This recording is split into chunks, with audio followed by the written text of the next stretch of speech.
Hola, ¿qué tal? Estamos aquí en la clase de estética. Hoy va a ser una clase asíncrona en el sentido de que la sesión no será en vivo, en el sentido del tiempo real, pues eso me refiero, no presencial, pero sí son en vivo. Esta semana lo haremos así con este video, que básicamente pues es lo mismo, es exponer un tema y ustedes pues contestarán unas actividades que van en la famosa pera, ¿no? Entonces voy a explicar el tema de la clase de hoy, que es el arte como imitación. A partir de hoy vamos a ver el tema de qué es el arte, ¿no? Es el tema de estética de estas semanas. Ya veíamos nosotros la clase anterior, pues toda esta parte de dividir arte de artesanía, reflexionábamos un poco sobre la habilidad técnica y la importancia para el artista. En esta ocasión vamos a ver el tema del arte como imitación, es una de las teorías sobre el arte. Se dice que el arte es la imitación de la naturaleza o que se basa en esa imitación de la naturaleza. Vamos a ver los problemas filosóficos relacionados con esta concepción. Entonces, arte y realidad, ¿no? ¿Qué tiene que ver el arte con la realidad? ¿Es una imitación de la realidad? Pues es una opinión que han tenido varios filósofos, ¿no? Entonces le llamaremos a este subtema arte e imitación o mímesis, ¿no? La palabra mímesis, que viene del griego, que significa justamente imitación, pues refleja eso, ¿no? El arte es una imitación de la naturaleza, es una mímesis, ¿no? Hay una reproducción del mundo natural, eso es el arte, una reproducción del mundo natural, pues son las primeras doctrinas, digamos, de los filósofos griegos al respecto. Bueno, como digo acá, durante siglos dominó en Occidente la concepción de que el arte imita la naturaleza, algo que fue puesto en duda después, ¿no? Sobre todo en épocas recientes. Ahora ya, pues esta concepción del arte como imitación, no digamos, no es la más popular, no es la más dominante. Ya tenemos el arte como creación. Entonces podemos empezar dividiendo esa idea, ¿no? ¿El arte es imitación o es creación? Eso es lo que podemos decir hasta ahora.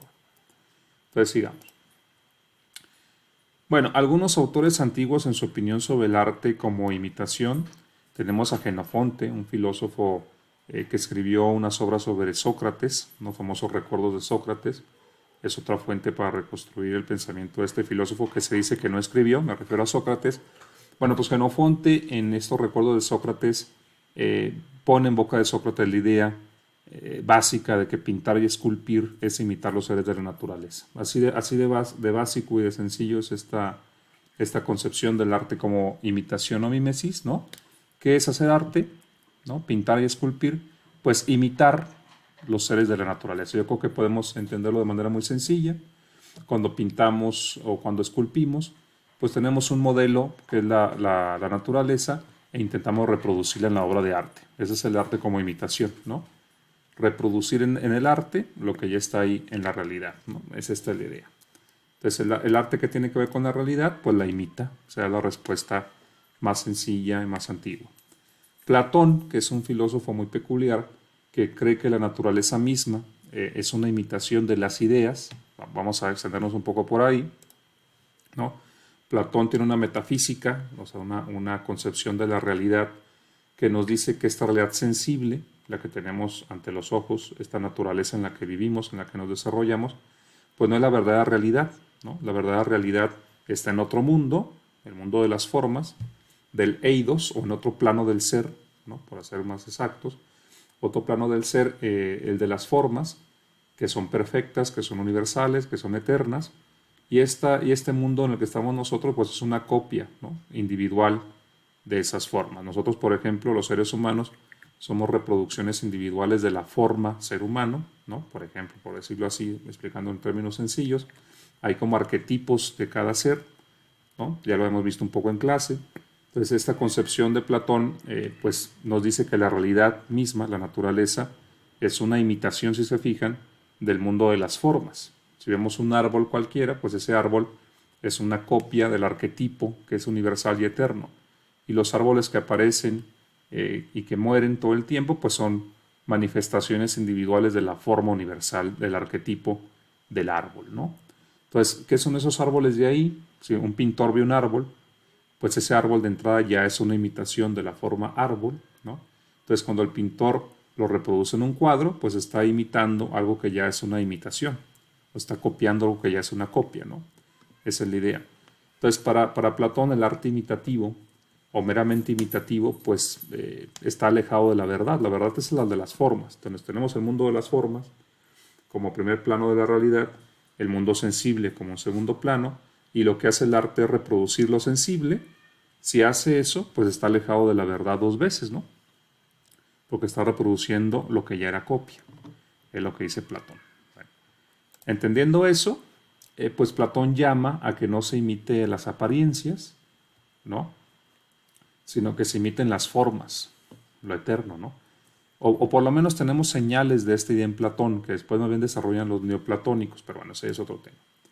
Aristóteles tiene una idea un poco más elaborada. Dice que el arte sí imita la naturaleza, pero también la prolonga o la completa, ¿no? Como si el arte diera remate a lo natural, vamos, ¿no? No solo lo imita, sino que de alguna manera el arte viene a ser un complemento, ¿no?, de la naturaleza. Entonces, bueno, aquí tenemos algunos autores antiguos. Tenemos entonces la pregunta de qué en particular, qué es lo que imita el arte, ¿no? O sea, ¿qué imita?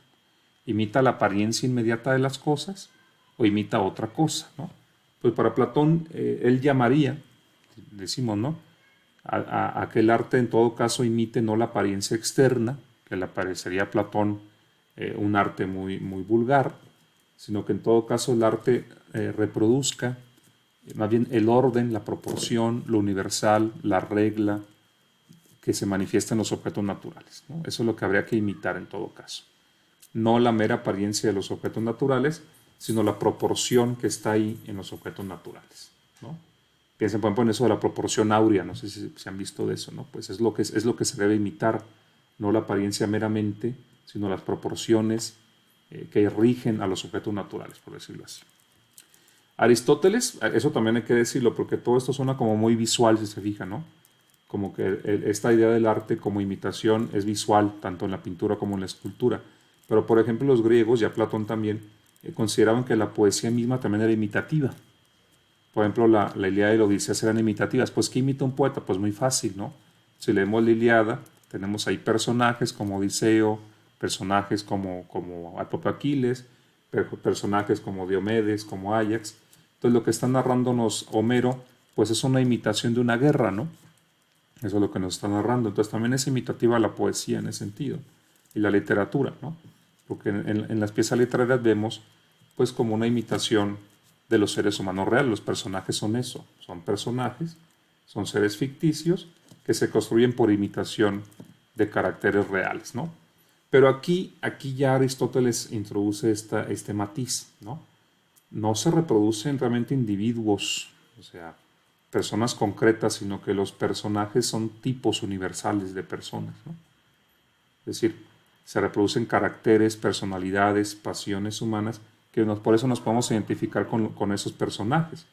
Cuando leemos una tragedia o leemos un poema épico, pues nosotros nos podemos conmover con lo que pasa con Odiseo o con lo que pasa con Edipo o etcétera, con esos personajes de la literatura griega, pues porque en ellos hay algo universal, ¿no? O sea, son individuos, pero tienen caracteres, pasiones, destinos, problemas que nos convocan, nos llaman, nos dicen algo, porque no son una imitación, diría Aristóteles, de individuos irrepetibles, ¿no?, sino que son imitación de caracteres, de pasiones humanas, pues que son universales, ¿no?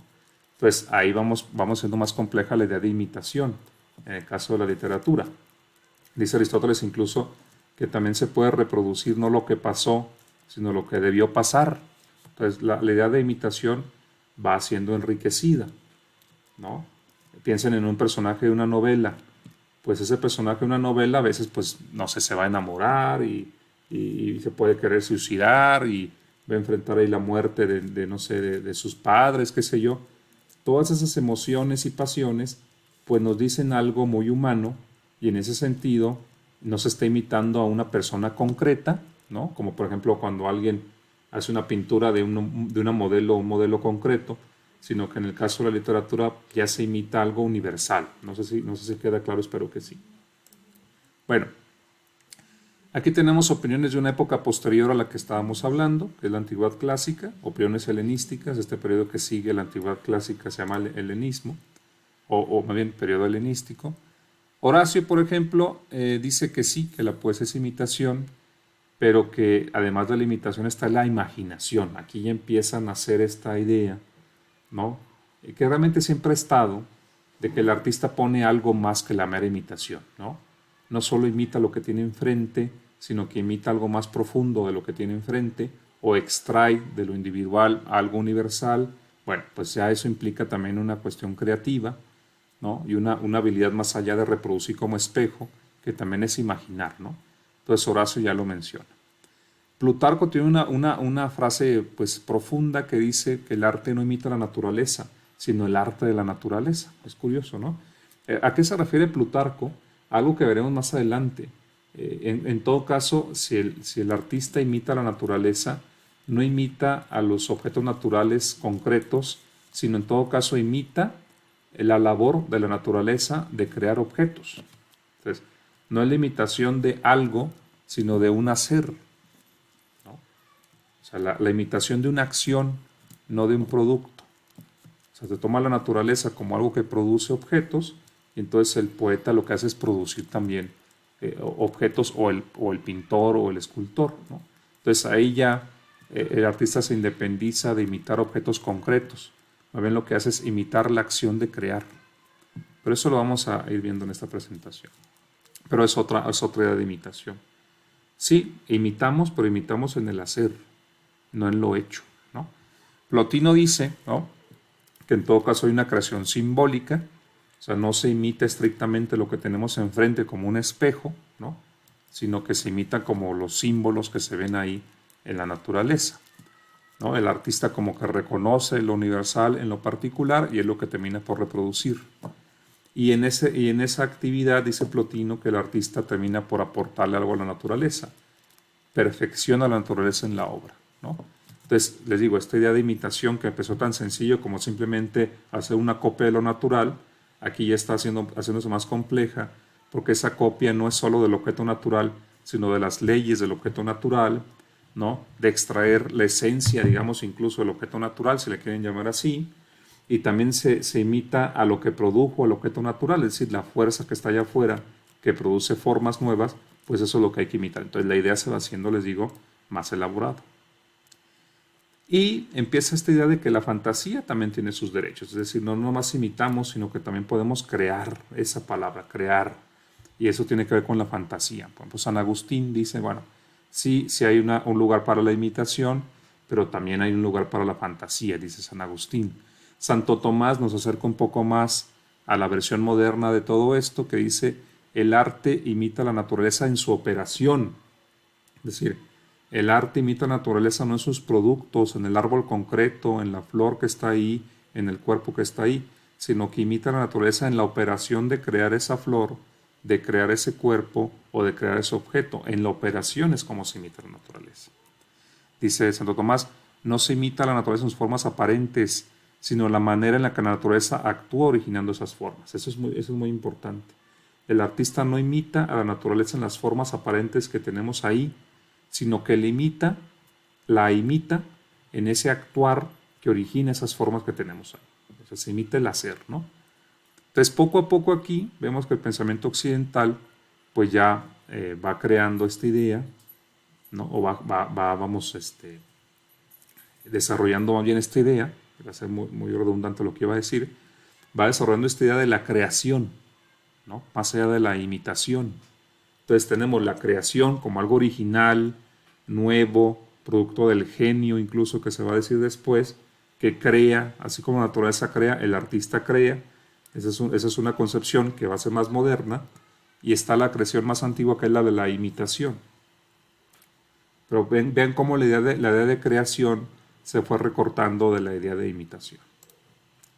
Bueno, decía Dante todavía, ¿no?, en la Divina Comedia, que vuestro arte siga la naturaleza como el alumno a su maestro, y de esta manera vendrá a ser como el nieto de Dios, ¿no?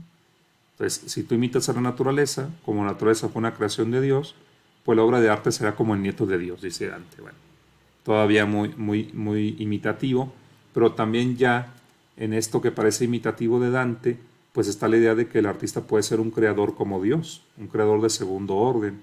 Así como Dios creó la naturaleza, pues el artista puede crear su obra, ¿no?, que será una segunda naturaleza. Entonces, ya aquí no solo está la idea de imitación, también ya está la de creación. Aunque la idea de creación depende de una imitación. Dependemos, pero es una imitación que no es de lo hecho, sino, repito, de la acción de hacer. Bueno, aquí tenemos en la modernidad, donde ya se va a romper la idea de la imitación. Bernini, por ejemplo, ese gran escultor y arquitecto del barroco, decía que la naturaleza debía ser enmendada o arreglada porque era defectuosa. Entonces, si vamos a imitar la naturaleza, pues hay que arreglarla, hay que enmendarla, ¿no? Y eso ya es originalidad. Otros autores hablaban también de perfeccionar la naturaleza, de corregirla, ¿no? Diderot, por ejemplo, dice la pintura tiene algo que está más allá de la naturaleza y por consiguiente tiene tanto de rigurosa imitación cuanto de genio, tanto de genio como de imitación rigurosa. ¿A qué se refiere Diderot? Pues en la pintura, y ahí tenemos un ejemplo de una pintura de esta época del barroco, ¿no? Pues tenemos, bueno, Diderot no es de barroco, me refiero a Bernini, pero hablando de la cita de Diderot, pues en la pintura dice hay algo más que la naturaleza, ¿no? Es tanto imitación, pero también hay genio. Entonces ahí se están empezando a poner genio, el genio que crea y el otro que nada más imita, ¿no? Entonces ahí está la idea en el párrafito este, ¿no? Comenzó a defenderse a los genios originales contra los genios imitativos. Entonces hay una genialidad en imitar, pero también hay una genialidad en crear. Entonces ya se está superando esa doctrina imitativa y las corrientes que superan la doctrina imitativa pues van a ser el idealismo y el romanticismo que, como ustedes saben y si no se los digo, pues se desarrollaron en Alemania. Y aquí tenemos a Kant, ¿no? Que Kant quizás es el que rompe finalmente con la imitación, ¿no? Dice Kant, el arte solo puede llamarse bello cuando tenemos conciencia de que es arte y sin embargo presenta el aspecto de la naturaleza, ¿no? Entonces, el arte aquí ya se distingue de lo natural, ¿no? Es algo que tiene algo más que la mera repetición o imitación de la naturaleza. Kant defendía que el artista pues operaba con espontaneidad o libertad, ¿no? Como dice el tercer punto, el genio no es como una segunda naturaleza, lo que ya veíamos. No obedece a las reglas externas, no imita, sino que crea modelos. Así como la naturaleza ha creado las formas a partir de reglas, ¿no? Las leyes de la naturaleza, incluso se habla de eso, ¿no? Pues el artista también debe crear así como la naturaleza, ¿no? Entonces se convierte en una potencia creadora parecida a la naturaleza, el artista. El genio es casi una segunda naturaleza o es una segunda naturaleza en el sentido de que crea como la naturaleza. Tiene una frase muy, muy conocida, Kant, dice, todos estamos de acuerdo en que el genio es diametralmente opuesto al espíritu imitativo. Entonces, el genio es creador, no imitador, ¿no? Esta es la idea del idealismo y del romanticismo alemán. El genio es creador, ¿no? No le cabe esto de imitador.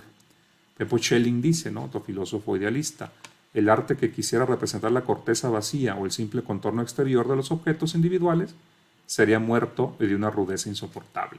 Y en Hegel ya está esto muy claro, ¿no? Dice Hegel, el arte limpia la verdad de las formas ilusorias y engañosas de este mundo imperfecto y grosero para revestirlas de otras formas más elevadas y más puras creadas por el espíritu mismo. Entonces, el arte depura a la naturaleza, en todo caso. Así, lejos de ser simples apariencias ilusorias, las formas del arte encierran más verdad que las existencias fenoménicas del mundo real. Entonces Hegel ya le dio la vuelta a esto, ¿no? La verdad está en el arte, no en la naturaleza. Porque como el arte es creación del espíritu, ¿no? Y la naturaleza es pura materia, o más bien espíritu en fase de materia, porque aquí hay que entender la metafísica de Hegel, ¿no? Para Hegel, pues la materia en todo caso es un vehículo por el cual el espíritu se empieza a manifestar, ¿no?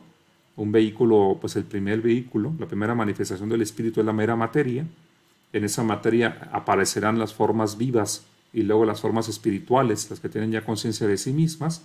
Y entonces cuando un espíritu, el ser humano por ejemplo, ¿no? Que tiene ya espíritu, o una autoconciencia, cuando ese espíritu crea, pues eso va a ser superior a la mera materia, que no tiene espíritu, ¿no? O que ese espíritu apenas en un grado muy, muy bajo de desarrollo, ¿no? Una cuestión dialéctica, bueno, que no, tampoco desarrollaremos ahora. Entonces, bueno, aquí ya están diciendo los idealistas alemanes esta parte, ¿no? De el arte como superior a la mera naturaleza. Entonces aquí ya le dieron la vuelta, como les digo. Aquí tenemos este tema muy interesante de la naturaleza, ¿no? naturaleza naturalizada y naturaleza naturalizante, que es una idea de Spinoza, que es antigua también, pero que los idealistas van a retomar, ¿no? ¿Qué es la naturaleza naturalizada o naturata? Bueno, es el conjunto de los seres de la naturaleza, lo hecho, un árbol, el ser humano, un pájaro, son naturaleza hecha, ¿no? Es el producto, lo terminado, lo individual existente, lo realizado, un perrito, un pajarito, un árbol, pues son naturaleza hecha, ya concreta, ¿no? Cristalizada, ¿no? Pues la naturaleza naturalizada es todo el conjunto de esos seres ya hechos que nacen, crecen y mueren, aparecen y desaparecen, son formas hechas de la naturaleza naturalizada. Pero podemos ver que todos esos seres que surgen, pues son manifestación de la naturaleza naturalizante, ¿no? Como decían ellos, que es una potencia, una fuerza infinita, no es algo hecho, sino un movimiento de hacer, ¿no? No determinada, pero determinante, actuante, lo activo que genera esas formas hechas es la naturaleza naturalizante, ¿no? Es lo que produce esos seres, lo que produce nuevas formas, lo que realiza esos seres es la naturaleza naturalizante. Entonces, si el artista imita a la naturaleza, para los románticos y los idealistas, no imita lo hecho, sino lo que hace a lo hecho, ¿no? Imita la naturaleza como potencia, no lo creado, ¿no? Imita la potencia del crear. Entonces el artista imita la naturaleza como naturaleza naturalizante, no como naturaleza naturalizada. Entonces no imita al árbol, sino la potencia que creó al árbol. En ese sentido, aquí se une la idea de la imitación y de la creación. El artista imita la naturaleza en su crear. Esa es la idea. Bueno, esa es la conclusión, digamos, del idealismo y romanticismo. Después, por la misma época del romanticismo, se redescubre, o más bien se descubre en Europa, pues el arte oriental, ¿no? Que, bueno, es muy antiguo, más antiguo incluso quizá que el occidental, pero es objeto de reflexión como hasta el siglo XVIII y XIX, ¿no? Que empieza a fluir el pensamiento de la India a Europa, que se empieza como desde la Ilustración, ¿no? Venía este proceso en el que el arte oriental, el pensamiento oriental, como el hindú, por ejemplo, pues entran en Europa. Schopenhauer, que es un filósofo de raíz idealista, pues retoma este pensamiento, ¿no? Pues cuando se topan los europeos con el arte oriental, se dan cuenta que el arte oriental pues no es como imitativo, ¿no? O sea, ahí es cuando se toma conciencia que la imitación de la naturaleza, la reproducción del modelo natural, eso es muy occidental. Ese naturalismo artístico es occidental, porque en el arte oriental no hay tanto una imitación de la naturaleza, sino un afán de abstracción, ¿no? No se imita la naturaleza, sino que se le abstrae, si acaso. Entonces, como estos patrones que vemos en esta imagen, ¿no? Pues así no es el mundo vegetal, ¿no? Esto ya tiene una parte como abstracta, como de líneas, ¿no? Si ustedes piensan en el arte musulmán también, pues hay como patrones, ¿no? Hay como líneas y ahí retruécanos, ¿no? Pero no es un arte imitativo que quiera reproducir la naturaleza, sino es un arte más bien abstracto, ¿no? Pues bueno, Riegel y Boehringer, como digo ahí, distinguieron ya entre el arte naturalista y el arte de la abstracción, y dijeron que el arte naturalista es muy occidental y el de la abstracción es muy oriental. Son pensadores alemanes, ¿no? Entonces aquí, por ejemplo, Boehringer o Borringa, pues está él hablando en sus obras de que el arte imitativo naturalista parte de una confianza en el mundo externo, que se va a dar sobre todo en situaciones climáticas que favorecen a la civilización. Entonces hay una confianza en el mundo externo y por lo tanto el arte no tiene miedo de representar lo externo, ¿no? En cambio, cuando dice Boehringer, esas condiciones no son tan favorables, el arte va a ser abstracto, ¿no? Se le va a intentar dominar en el plano del arte, ¿no? Con desconfianza, dice Boehringer. Entonces es un arte menos optimista, el arte más bien abstracto. Bueno, esas son las teorías de él, ¿no? Pues bueno, entonces ya se piensa en esto, en arte que no sea imitativo, y se ve que en Oriente hay muchos ejemplos, y eso también cambia el pensamiento occidental. Bueno, tenemos aquí algunas opiniones del siglo XX de algunos autores, por ejemplo, Valéry, él dice, aquí lo voy a quitar mi pantalla para que sea, hay que forzar a la naturaleza, trapichearla, decía él, o ponerla a sí misma para arrancarle su secreto. Entonces no se trata de imitarla, dice este autor, sino que se trata en todo caso de arrancarle sus secretos, ¿no? Perdón ahí por el intermedio musical un momento. Disculpen a mis vecinos que, bueno, no tienen muchos gustos estéticos en la música, ¿no? Bueno, entonces, les decía, este autor dice que hay que arrancarle el secreto a la naturaleza, ¿no? No imitarla, sino, bueno, escudriñarla en todo caso. Ortega decía, pues el arte en todo caso es una desrealización, ¿no? O sea, el arte, más allá de imitar, es desrealizante.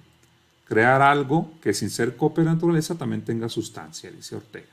Entonces, aquí vemos cómo ya estos autores del siglo XX pues, han dejado atrás el arte imitativo y esa teoría estética, ¿no? Más bien hay que desrealizar, no tanto imitar. Dice Monroe, pues él dice, la misión del artista es crear un mundo irreductible al mundo real. Entonces ya aquí, como les digo, el mundo artístico será un refugio diferente conscientemente del mundo natural. Este otro autor dice, el arte toma de la naturaleza sus elementos como signos. En todo caso, el arte, en el arte vemos a la naturaleza ya como signo, dice este otro autor, ¿no?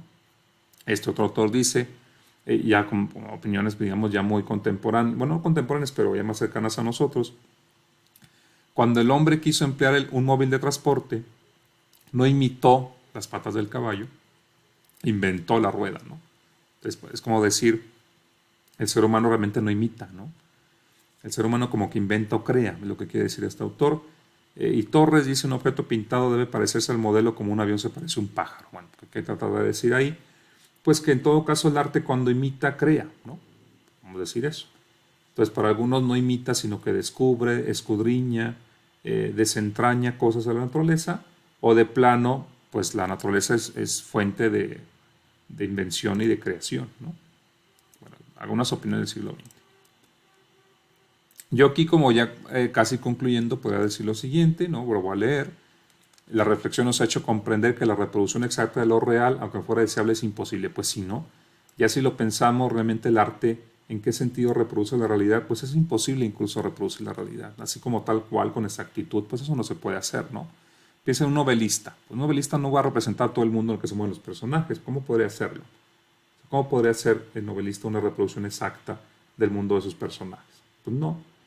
Ni siquiera los personajes pueden ser como personas reales, ¿no? O sea, no tenemos una descripción de una persona real en una novela nunca. O sea, lo que tenemos ahí es algo ficticio siempre, ¿no? Está ficcionado, diríamos, ¿no? Igual el pintor, como dice acá, tiene aún menos recursos. ¿Por qué? Porque el pintor realmente lo que representa, pues es desde una perspectiva, ¿no? Y hay una selección de lo que quiere pintar, ¿no? O sea, es un momento desde una perspectiva, ¿no? De lo real, ¿no? Entonces el pintor está creando, aunque se esté basando en una imitación de algo, pues está seleccionando, ¿no? Deforma, como dice ahí, el artista selecciona y deforma, desarticula lo real para luego recomponerlo y rearticularlo. Entonces, realmente el proceso de imitación tiene mucho de creación, incluso de destrucción, digámoslo así, de desarticulación o deformación de lo que se está imitando para volverlo a integrar en el plano artístico, ¿no? Entonces eso que se habla de la imitación realmente no es tal imitación como espejo, pues no lo es. Es una selección con perspectiva, una desarticulación y luego una apropiación del objeto ya en el plano estético. Entonces no es una imitación, sino había una estilización o desarticulación expresiva, le podemos llamar a eso. Pero la misma imitación no es imitación, es una estilización. Eso es lo que hallamos en las artes, que incluso la que nos parecen más cercanas a los objetos reales. Pongo aquí este ejemplo, vean, pues este relieve, ¿no?, que tenemos en esta imagen, pues ya hay una selección, una reelaboración del objeto real, ¿no? O sea, hay una reintegración, una apropiación artística de lo real.